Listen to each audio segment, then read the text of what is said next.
My name is Tori. I wrote Little Talks. And I'm Christopher. I wrote Save the Cat. And I guess we just wanted to come out here. Thank you guys so much for being here. These are pieces that both mean a lot to both of us. We actually started these in, I guess, May and June for me.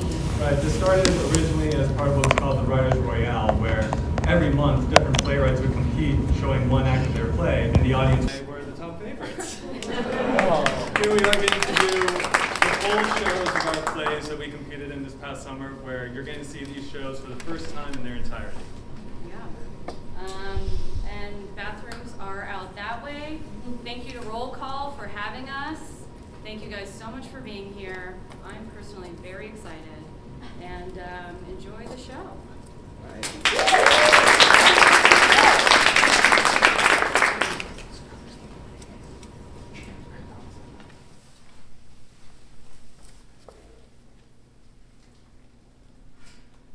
Great Gatsby, Cards Against Humanity, Martini Shakers, and some panties. Blanket, cactus plant, screwdriver heads, and you can keep the shirt. Oh, fuck. I didn't even realize. It's too big for me, it's fine. It's my bad. No, it's... You sure? Yeah, I'm sure. You moved the couch. What? Like the couch, the coffee table, the TV. Yeah. Yeah, now I can look out the window instead of staring at YouTube all day like a deadbeat. It's nice, looks good. You seem well. Yeah. Thanks. Yeah, I'm good. So, is that Did you have a good everything? Valentine's Day? Yes. It's cool. I figured it out. I don't know what to say. It's fine. I just want to get my shit and go home. All right. Good for you. Thanks. No, seriously. Thank you. I'm actually really pumped for you. Yeah. Yeah, it's new but exciting. Great. What about you? I'm good. I used to cry mornings and evenings and sometimes at lunch, and now it's only mornings. That's a lot. Yeah. About us? Yeah. Sorry. I mean, I'm sorry. You know you can call me, right? Yeah, I tried a couple times, but you didn't pick up. Oh? Or send a text, or call me back, or check in at all. Oh. Yeah, I've been feeling really alone and isolated, but I've started drinking more, so I'm needing to but then I got really pissed off and tried to fight this cop and almost got taken to jail, so I had to chill out on that. But I did find this sweater that I thought I'd lost last week, which was awesome. Wow. But it's good you're doing well. Your place looks great. Yeah, thanks. Again. Are we gonna get back together? No. Well, you don't know that. Well, I don't think so. Because you're happy with her? Because I want to try things with her. But not with me. We did try. Yeah, but not all the way, though. Well, it doesn't matter what we did didn't work. Yeah, but it could. Well, we want different things. Well, maybe we don't. You eventually want marriage. Right? And I don't. Okay, well, what if I just want connection? You want that too? I guess. So we want the same things and could have them together. What's the holdup? Well, I just don't want to do it. What? I don't know, I just Because don't. you feel nothing towards me? Because when you think about Saturday morning coffee runs or bath bombs, it makes you feel nothing? I don't know, I just, this thing that we have, it's not working. It didn't work, okay? And I don't want to do it. I don't have to give you more of an answer than that. It's cool. I get it. Thank you. Seriously. Thanks. All right, I just have one question. Laura. It's a simple question. It will help me move on. Okay, fine. Shoot. How the fuck is this so easy for you? 2 months ago, you were talking about spending the rest of your life with me. 2 fucking months ago, joking about houses and kids' names and shit. I was the one who knew what your face looked like when you had an orgasm, that weird little lip thing you do. Laura. I was the one you called when you were spinning out and having an episode, and now you're not even answering my calls? Now it's like I never even existed? Laura! question. How? I don't know. Guess. Laura! Please, guess. I don't know, I guess maybe it was over for me a while ago, okay? Maybe that's why. I was gonna say maybe it's because you're a sociopath. Oh, okay, you know what? Fuck this shit! I don't have to take this in my apartment! Okay? I don't have to do this! I don't have to take this shit! I'm not doing this! Get tight! You can't kick yourself out of your own apartment!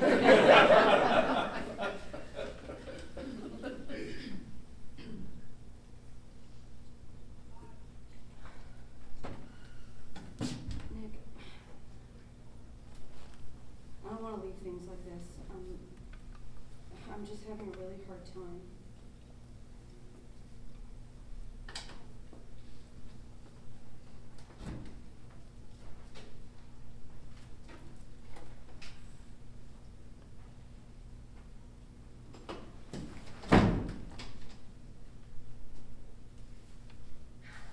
Think about why we broke up.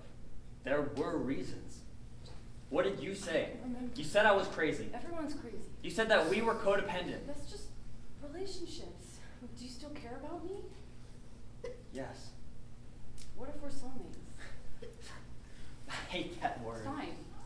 Twin flames, past lives. Nick, what if we are supposed to be together? Okay, there's not some dude in the sky making sure it all works out. It's a decision that both people make. I'm sorry, Laura, I'm just not going to decide to do this.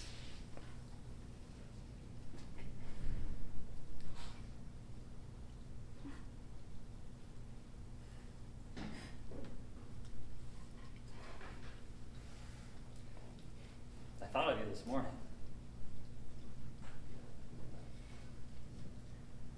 One of the guys was talking about Frozen 2, and I thought about when we went to see it. And then I got really sad.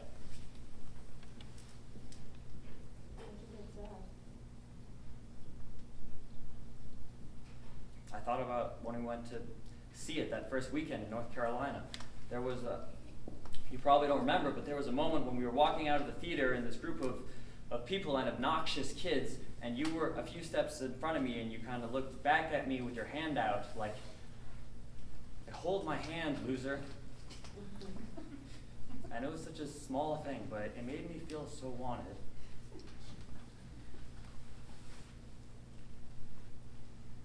What do I do with the memories? I don't know.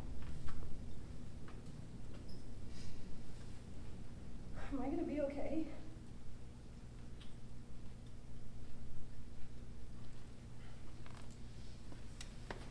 Come here. Hey, it's me. Did I leave my birth control in here? Hello, Vic? Is that? No. That's not. No. But that's not her? Oh, yeah, it is. What the fuck? Well, I didn't know she was coming over. You didn't tell you were about to have an emotionally significant exchange of the possession ceremony with your ex-girlfriend? Not exactly. Fuck. What? This is bad. Is anyone in there? Fuck. Okay. You're my sister's friend, okay? You're Stephanie's good friend who's coming over to pick up some stuff that she left here. Can't you just tell her the truth? No, I can't, Laura. Why not? Please, okay? I know you're pissed at me and shit is shitty, but please don't fuck up my life. Hey, babe. Hey. Sorry. Yeah, sorry about that. I was just Taking a shit. He had to take a huge shit. I wouldn't go in there. Yes, I was. Yeah. Oh. This is Alicia. So, Alicia. I'm Laura. My sister's friend. Yeah, Alicia was Stephanie's nickname for me. It's sort of like Elizabeth and Sophia, some idiot with no creativity mashed them together. Stephanie just left some stuff here she wanted to bring back to Mom and Dad's. My nickname for her was Princess Mastodon. And Laura lives nearby. She would run around in a tiara growling like a dinosaur, and I would pretend to be schizophrenic. So she's just picking up Stephanie's stuff. Great times. And now she's leaving. Oh, it's nice to meet you. I'm Vanessa, Nick's girlfriend. Wow, girlfriend, exclusive. Wow. I'm sorry, excuse me. I just have to find my birth control. I think I left it back here. Dude, stop. Laura, you cannot fuck with me. Right now, I'm serious. Found it. Thank God, that would have been a nightmare. I normally never leave my birth control anywhere, but I've had some wild late nights lately with this one. Speaking of girlfriends, isn't it funny that I have the same name as your ex, Nick? Is that true? Well, I just think of Laura as Alicia. I never heard you mention an ex named Laura. Oh, how fascinating. Laura, the ex, has not been mentioned, even though they only broke up 7 weeks and 4 days ago. Well, like I was saying before, it was kind of over for me a while before that. Right. Wow. Sit here. Sit right down here. Let's bond. Stephanie and their mom will be so jealous to know that I've met you. They'll pump me with thousands of questions. So tell me, how did you two meet? Okay. So I work in advertising, and there's this exhibition at the High Museum with Takanori Yuragashi, who I don't know whether you know who he is. He's a typographer from the 70s who sort of pioneered axonometric lettering. And Nick and I were both just staring at his aluminum alphabet series, just couldn't look away. And eventually he pointed out that the sculptures take up both positive and negative spaces, which I thought was about one of those brilliant things that I had ever heard. So we ended up walking through the rest of the exhibition together, and afterwards we got coffee, which turned into dinner, which turned into drinks, and here we are. Just at the right place at the right time. How sweet. That's so funny. I never knew Nick to express any interest in museums. Maybe it just depends on the museum. Yep. And when I found out he's in graphic design, which is obviously next door to what I do, I linked him up with one of my colleagues in New York who's always looking for designers. How handy. Maybe you've heard of her. She did that cupcake wine campaign a few years ago. She won a Stevie Award for it. It was the one with the girls drinking wine out of a baby shower. Sounds hilarious. Yeah, that's my friend. And the rest of her team at Deloitte obviously loved him. I mean, how could they not? They hired him on as a freelancer right away. Wow. They're actually flying him out to New York. They want him on site. Wow. They're really impressed with him. Wow. You said that already. I'm just shocked. It's not that shocking. Somebody thinks my work is good. That's not a shock. Wow. I mean, when are you leaving? Next week. Wow. I mean, do you have an apartment there? Where are you staying? Well, my parents actually own a loft in New York, so we'll just stay there on business. You've never even been to New York. He's going to love it. This is just such an upgrade from the smelly graphic tee cereal for dinner, Nick, that I know. People can grow up, Laura. They can change. Well, ain't that the goddamn gospel fucking truth?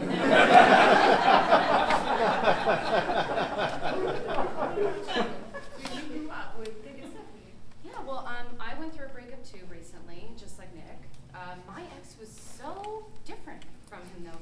We actually met standing outside of a warehouse party on New Year's Eve because he was too terrified of the crowd to go inside and find his friends. Definitely not the type of person I would imagine handling New York subway trains well. Poor thing. Yeah, he was crazy. Every now and then he would become convinced that his neighbors were spending all of their time watching him through their windows, so he would pull all of the blinds down and leave nothing but the bathroom light on, sometimes for days. Oh, wow. But the best was when he left me at the gate on the flight to my best friend's wedding because he decided at that moment that his anxiety would be too intense to get on a plane, even though he'd known about it for over a year. Okay. You know, I actually, I used to know her ex, and he's not that bad.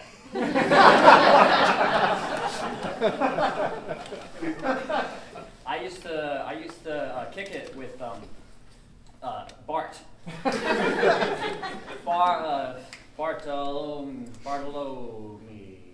Bartolome. Rhymes with baloney. Yes, yeah, Bartolome. We used to play Call of Duty together. And he actually told me some pretty wild stories about Laura, too. You know that one time, she got so jealous of a brief conversation that he had with another woman at a house party that she threw her glass at the kitchen wall, sending glass shards everywhere. Oh my God, was anyone hurt? Wasn't there a time when you decided he played video games, like too much, and so you stormed out of his apartment and ended up partying with these really sketchy-ass dudes who were just trying to fuck you? Those guys helped me through some really deep shit. Oh, my personal favorite! Yeah, no, absolutely. When you got drunk and you left the apartment in the middle of the night, decided to go walking in the park, and after he stayed out all night freaking out looking for you, he found her, drunk, wasted at the top level of the parking garage, about to jump off!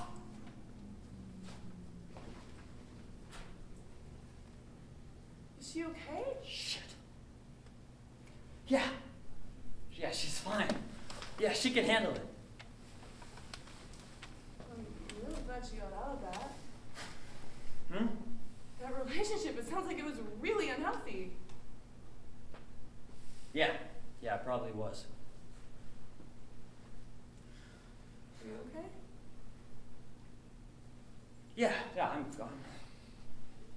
I'm okay. Come here. I am so glad that we don't have to deal with anything like that. It breaks my heart to hear about people that are struggling. You've never had to deal with that kind of thing? You've never had to handle it? I had a best friend in middle school that moved away. I got really sad.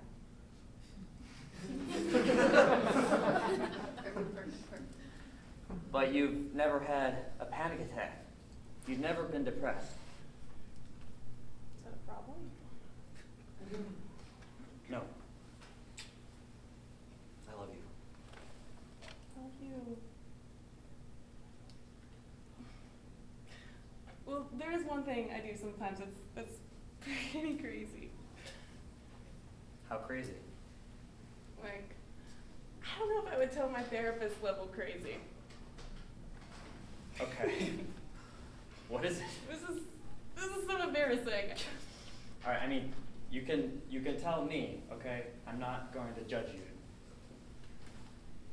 Okay. God, okay, so sometimes I go on Instagram and I see these celebrities and I imagine what it would be like to have their lives. And I sort of put myself in their pictures in my mind. And then sometimes I tell myself that I'm just practicing Photoshop, but I will literally crop myself in. That's, I know.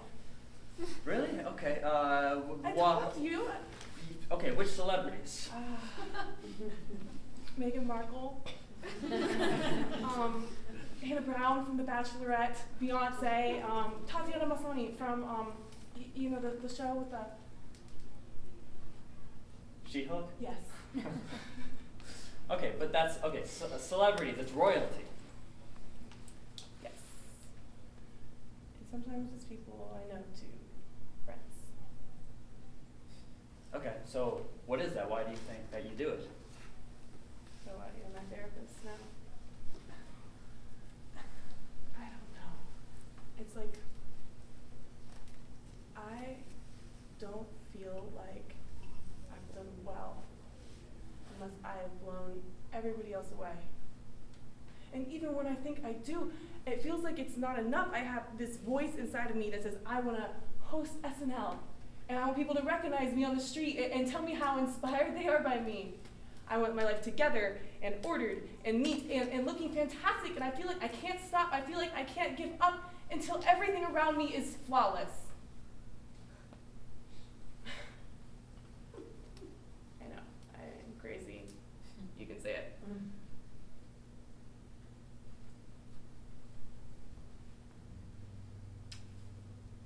You're not crazy. Sweet.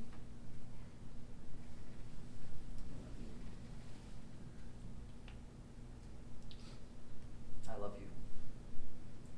And can I ask, am I a part of this flawless life you see? Of course.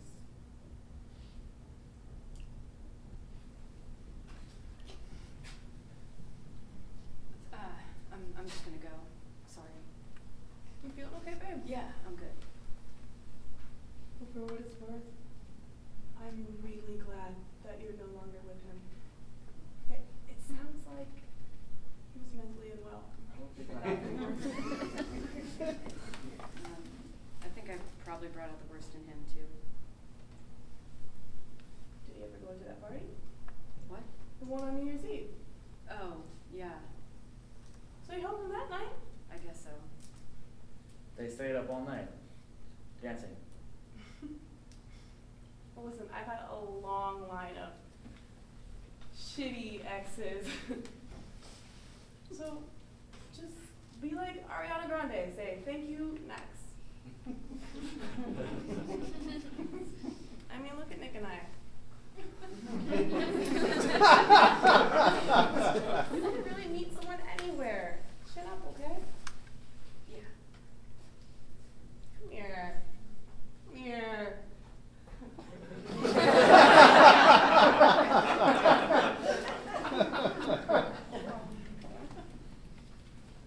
Vanessa, Anderson Group.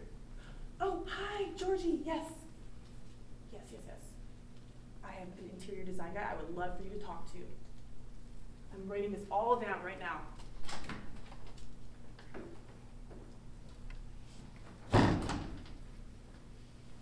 You suck at making up names.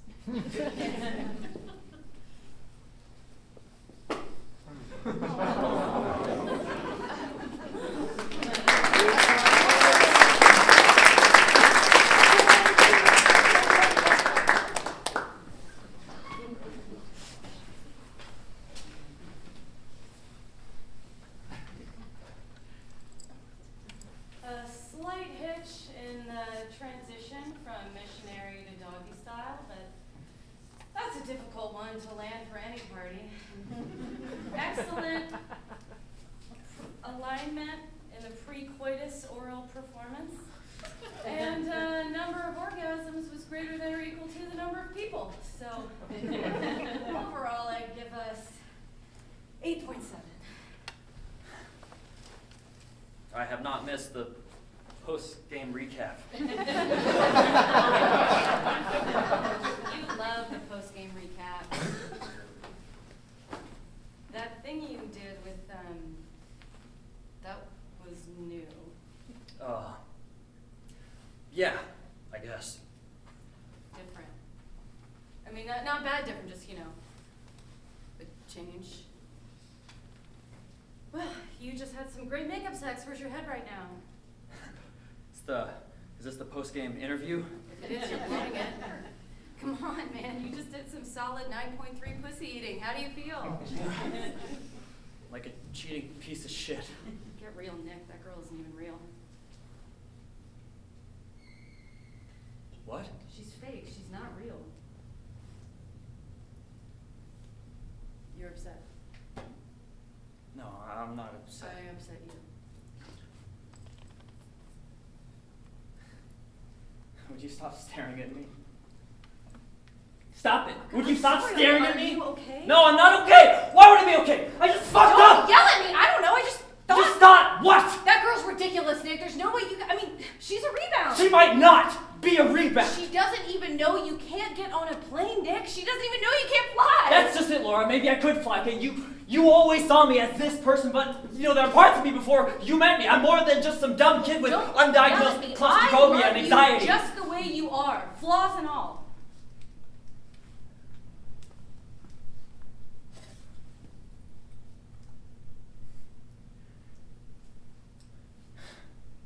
I'm sorry. I just think I need to be alone right now. Okay. We're good, right? Yeah.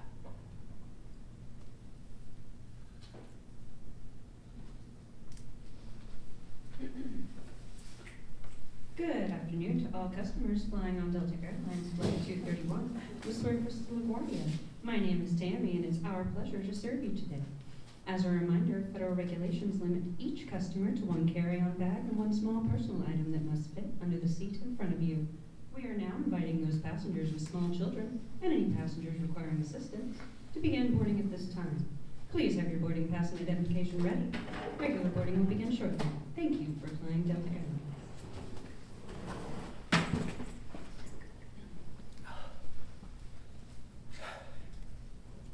Hey, man. You been on planes before? They're pretty big. It really doesn't seem like they should be able to stay up. I'm just saying. I just want everybody to know that we're going to be fine on this plane.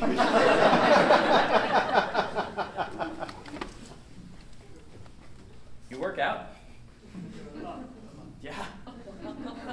I went to the gym. Twice. No. Yeah, twice this year. Everybody in there was super cut and I felt weird. But I know how to use the rowing machine now. Also, not related, but I moved my couch, so now at work I can look out the window instead of at the TV. One time I did shrooms in college. And I met this other Nick. My name is Nick, by the way. What's your name? Bobby? Bobby? Yeah. Have you ever done shrooms? Well, this was my first time. And I met this other me who had my voice and shit, but was totally separate. And we had this whole ass conversation for 5 hours. And it makes you think that, maybe you're not this person that you told yourself. Or didn't even tell yourself. This person you just assumed that you were. So then you go to the airport bar, because you're nervous about flying, and you joke with the bartender, and you think, am I really funny? And you're like, no, you're just drunk. And then you're like, no, I am a super funny guy who has a hot, successful girlfriend who can totally get on planes, right? I seem like that, right?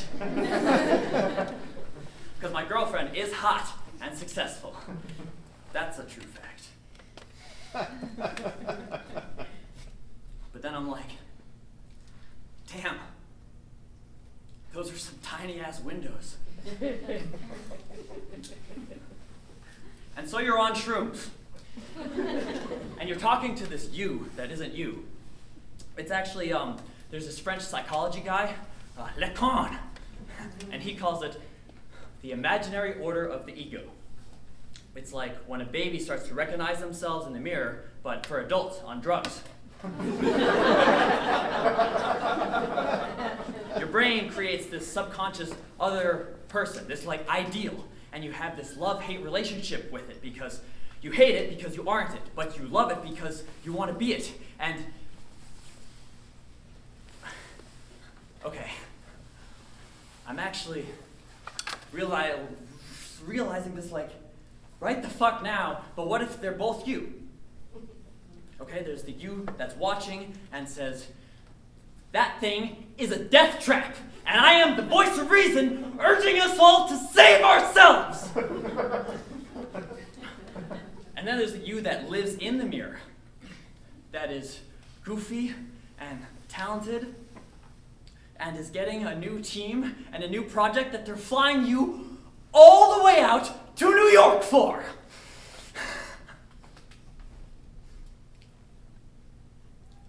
But the real question is, can this guy who had a panic attack outside of a warehouse party on New Year's Eve, who also actually made a design he thinks is pretty good, who could maybe eventually go to the gym more than twice, can that guy get on a plane? Now boarding all groups, all passengers on Delta Flight 231 with service to LaGuardia. Fuck. Fuck. Fuck. Fuck. Fuck. Fuck. Fuck.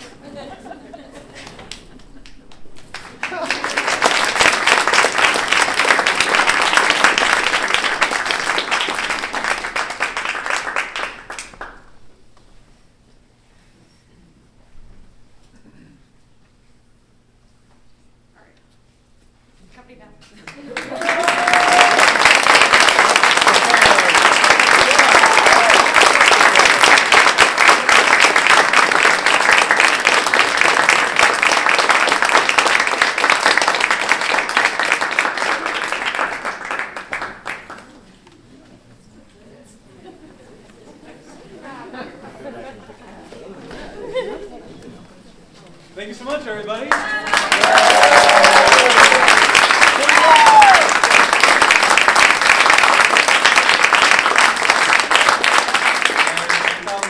Time, if any of you all had any questions, we do a little Q&A with y'all. So, if anyone has a question, feel free to raise your hand, or if not, all right. Yep. My question is for, what's your name again? I'm Tori. Tori. How long did it take you to write that?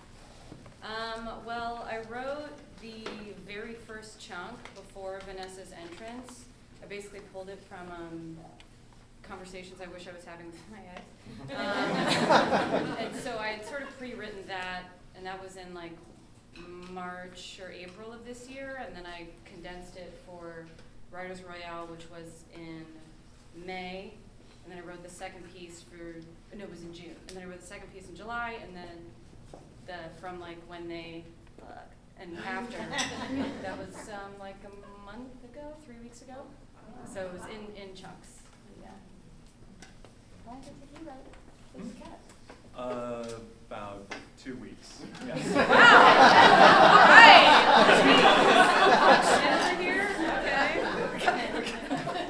But for Save the Cat, because you were doing it in chunks, did your vision kind of change between?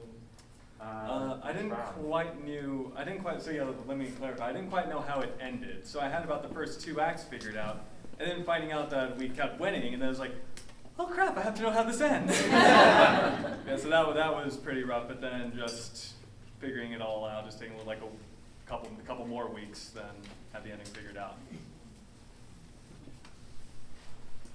Do you all do any collaboration, and how do you edit your work? Do you share it with other writers? How do you do that process?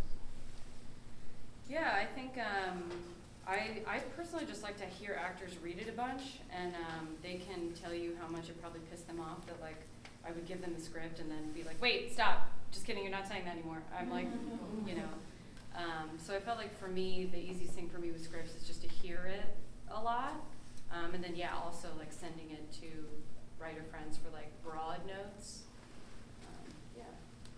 I have a very, very, very small circle of people that, like when I'm in the middle of writing something, they'll feel comfortable sharing a draft to, like maybe only like 3 people in my life that I just trust, where they're writers or they're just good audience members just to get that perspective. But otherwise, yeah, when I'm in the middle of working on something, I honestly am pretty secretive because I just don't want to really, I just don't like the idea of showing my process until it's done, that they see the beginning, middle, and end. Because there's a lot of times for me, I feel if I just show something half-baked, it could be getting feedback that's not very accurate because they don't know where it's going.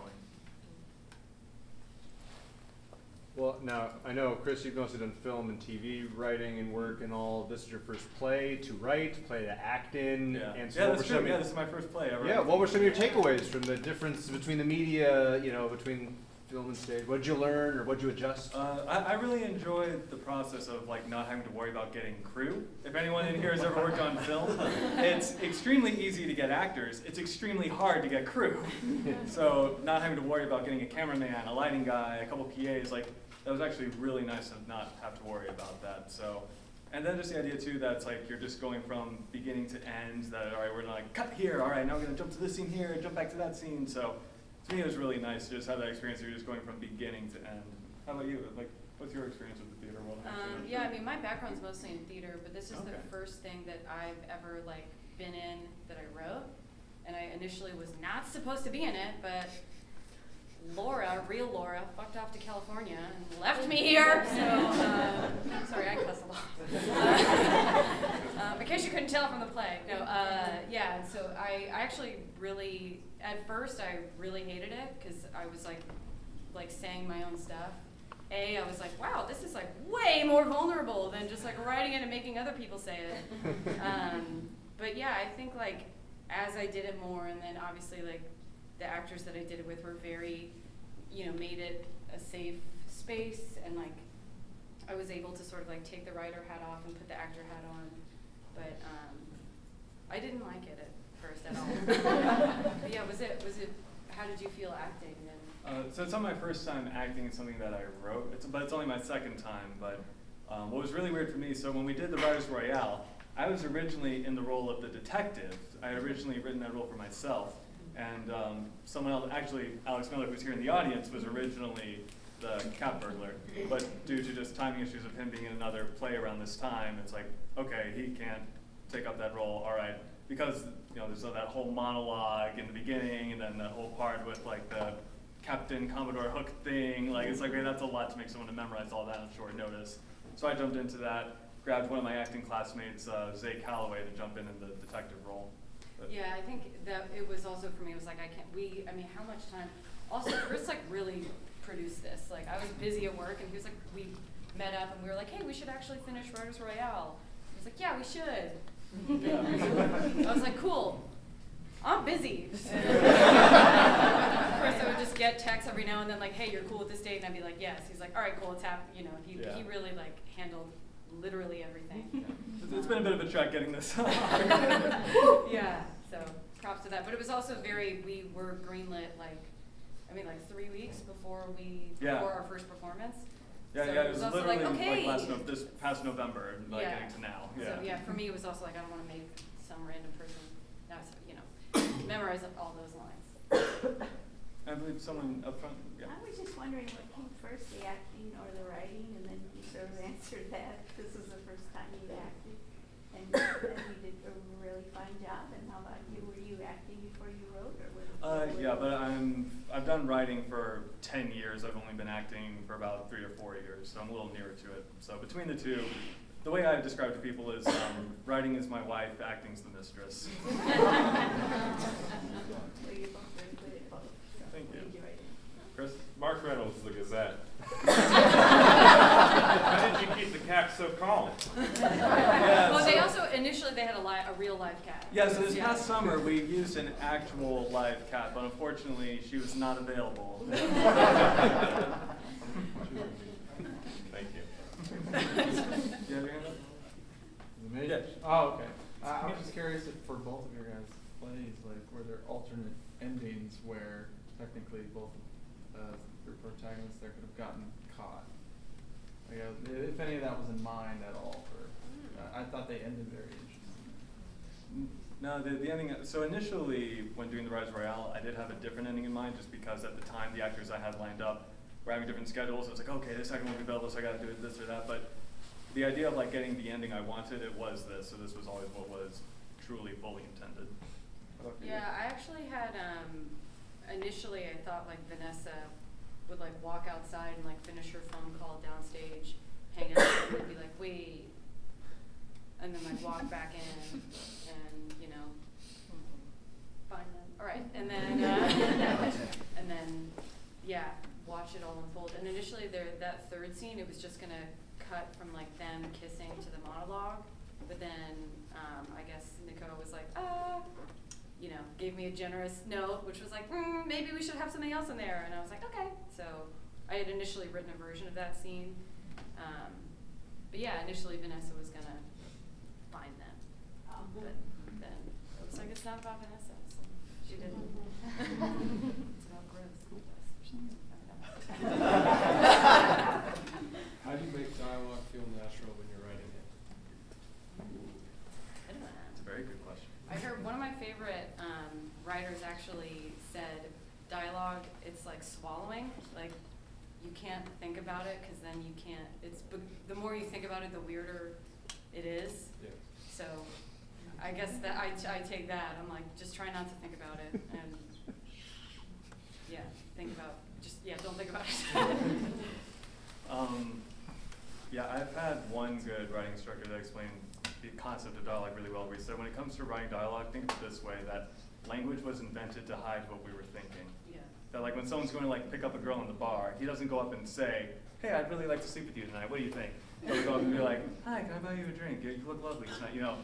That idea of like you don't actually say what's on your mind kind of deal. But also when it comes, if it's the idea too of like, okay, how can I get more skillful writing dialogue? Like one big thing I recommend is just pay attention to conversations and how other people talk. Like go hang out in a coffee shop and listen to how other people speak. Like just like listen in and eavesdrop without them noticing if possible. Dude, I've recorded my friends before. Like when I'm hanging out with all my girlfriends, I will literally record them and then like type it out later. I had to do it eventually. Yeah, I'm not succeeding. Eventually. Yeah, I was writing a play and they were like, it's like, all right, now I gotta tell them. I do that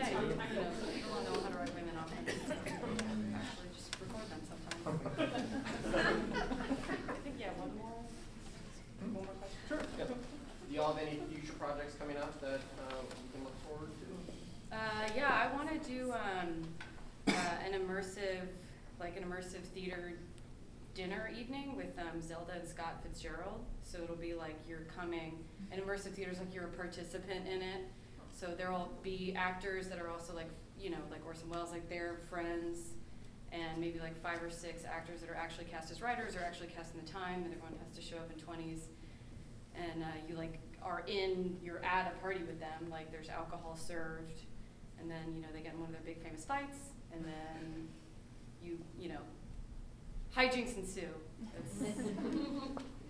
Yeah, thinking about that. That's what's coming up next. Now that this bitch is over. Yeah, I got one play idea I really want to do next called Z Alert, where it'd be taking a zombie apocalypse story. Because one thing I've always noticed with zombie apocalypse stories is that the world always ends and chaos falls apart. But after what we've experienced the past couple of years, the thoughts kind of occurred to me. It's like, what if the zombie apocalypse was about to occur, but then someone came out with a vaccine? So it would be set in a world where zombies exist, but there's now an immunity virus to it. And it would be about these people that are in a bar where they suddenly get on their phones, like instead of an Amber Alert, they get what's called a Z Alert, that there's like a zombie on the premises. And so they have to like stay inside the bar until it like passes over and hijinks ensues. Well, thank you all so much for an amazing audience, and because this has been such a personal journey for all of us, I would really love for Tori and I to be able to take a selfie with all of you here. All right. Yep. All right. He's ready. Get up.